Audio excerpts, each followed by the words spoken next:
Taxonomic Aids. Storehouses of information and specimens which can help in identification and classification of organisms are called taxonomic aids.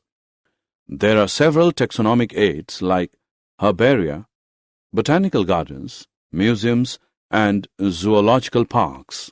Herbarium. Herbarium is a storehouse of collected plant specimens that are dried, pressed, and preserved on sheets. Further, these sheets are arranged according to a universally accepted system of classification. These specimens, along with their description on herbarium sheets, become a storehouse or repository for future use. The herbarium sheets also carry a label providing information about date and place of collection, English, local, and botanical names, family, collector's name, etc. These specimens may be whole plants or plant parts. These will usually be in a dried form, mounted on a sheet, but depending upon the material may also be kept in alcohol or other preservatives. The specimens in a herbarium are often used as reference material in describing plant taxa. Some specimens may be types. Botanical gardens.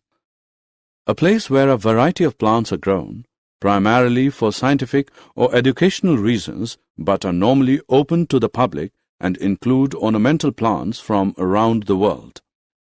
These specialized gardens have collections of living plants for reference.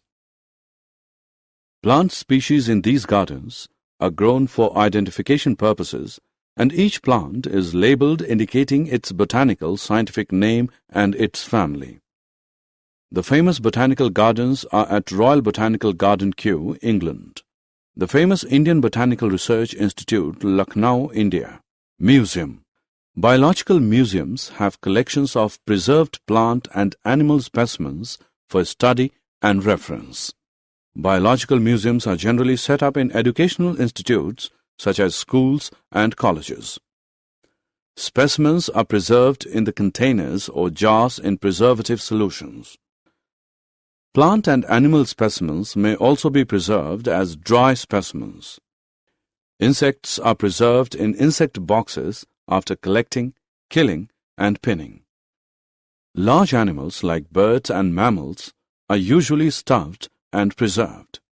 Museums often have collections of skeletons of animals too. Zoological parks. These are the places where wild animals are kept in protected environments under human care and which enable us to learn about their food habits and behavior. All animals in zoo are provided, as far as possible, the conditions similar to their natural habitats. Children love visiting these parks, commonly called zoos.